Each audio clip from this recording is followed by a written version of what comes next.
So in today's video, I want to talk about 3D models, which really are one of the things that sets immersive learning spaces such as this apart from a normal website or presentation. There are many ways to get 3D models into your spaces, and I'll show you a couple of examples here. This is a museum slash gallery that I'm making for the state of Maine. You can see here that there is a 3D model of Nubble Lighthouse here on the left, and then also a large red Maine lobster. And if I start headed down this way, the Maine state tree is the pine tree, the Maine state flower is the pine cone, and then I've got a 3D model of a large Maine moose. Another example is a 3D model that I purchased. There are many models that are available for free. This particular one I purchased because I wanted to create a space around Sagrada Familia in Barcelona. And so you can see here that this is a fairly large, fairly elaborate 3D model, and then it's accompanied with some 360-degree photos to show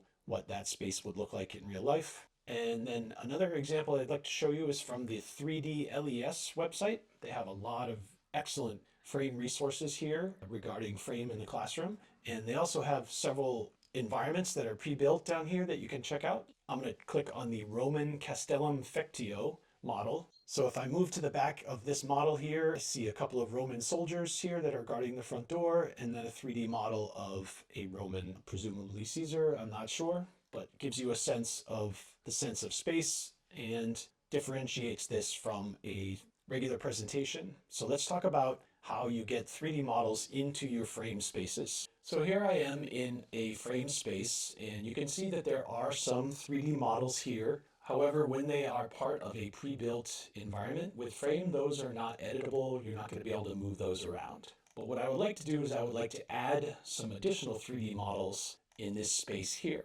If I click on plus to go to add assets and 3D model, you'll notice over on the right-hand side, there is a small library of 3D models that are built into frame that are very easy for you to be able to click on and to add. So if I wanted to click this bench to add it to the space, simply click that. I go down to the edit button, and now I am able to pivot that around using the gizmo. I can move it up, down, I can resize it, etc. Delete that. You can see here that there are a couple of different modalities and themes, all generally focused on furniture. And over the last couple of months, they've added some fun additional things, such as some things for the winter and the snowman, etc. So these 3D models that you add are not going to have what is called a nav mesh, or they're not going to keep the user from walking right through them, which is fine. It gives it a little bit more depth, which is the whole reason why we are creating immersive learning spaces as opposed to a Google slideshow in the first place. So that's all well and good, but that is just a small fraction of the possibilities that you have for bringing in 3D models. Notice on the right, you will have the opportunity to choose Sketchfab, a fantastic website that is a library for people to be able to upload and share various 3D models that they have created. So you will have to create a free Sketchfab account, which I've done, and every time that you log in, you simply accept. It authorizes and connects to my free account. And now over here on the right-hand side, I can search for the item that I'm looking for. So I searched for duck, and you can see here that there are several ducks to choose from. And if I scroll all the way down here to the bottom, I can even click on more. Depending on what you're searching for, there might be a small library of options, and sometimes there are lots. I'm going to click on duck, click on import, and lastly click on add model. Let it load, and now I have a big yellow duck here as part of my frame. One more, go back to results. Let's look for church. This one is much more elaborate, and if this is something that you think you're going to go back to and use over and over, you can click add to inventory, and now I won't have to go to Sketchfab to search for that in the future. I will be able to go to my inventory here on frame. Once again, click add model. Sometimes when they are a little bit more complex, it takes a little bit longer for frame to optimize it and create the 3D model and import it into your space. There we go. Spin it around, resize it. Of course, this doesn't really fit inside of this office space, but it's just give you a sense of what's possible here with importing 3D models here within frame. So those two options are built in to frame. And then there is a very, very large world of 3D models that are available on the web. And you'll notice up here at the top where it says upload.glb file. So I have spent much of the last couple of days looking over all of the various websites where you can download 3D models, of which there are dozens. For example, here's a website called free3d.com. And even though the title says free 3D, there are some that are for sale, like this human heart, such as this human heart 3D model costs $2 to download, whereas these realistic tree scenes are free.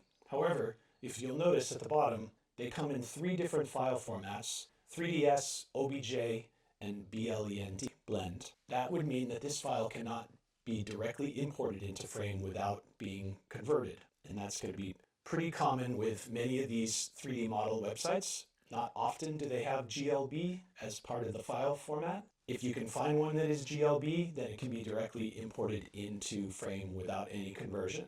If you find a file that you are absolutely dying to download and add to your model, and it is in the OBJ file format, then there are several websites, including one such as this, where you can choose your OBJ file, drop it here, convert it to GLB, and then download it to your hard drive. And then when I go over here to Frame and click Upload GLB file, you can see that I have downloaded a couple over the last day or so. I'm going to click on Add Model, and here is a 3D model of a MacBook laptop. It did not come with any of the textures, so you can't see the screen, but it is a 3D model that I grabbed from another website, converted from OBJ to GLB, and imported into my Frame space. I think as opposed to reviewing all of the various websites where you can download 3D models, I think I will list them in the comments of the YouTube video, and you can check them out yourself. Some of them have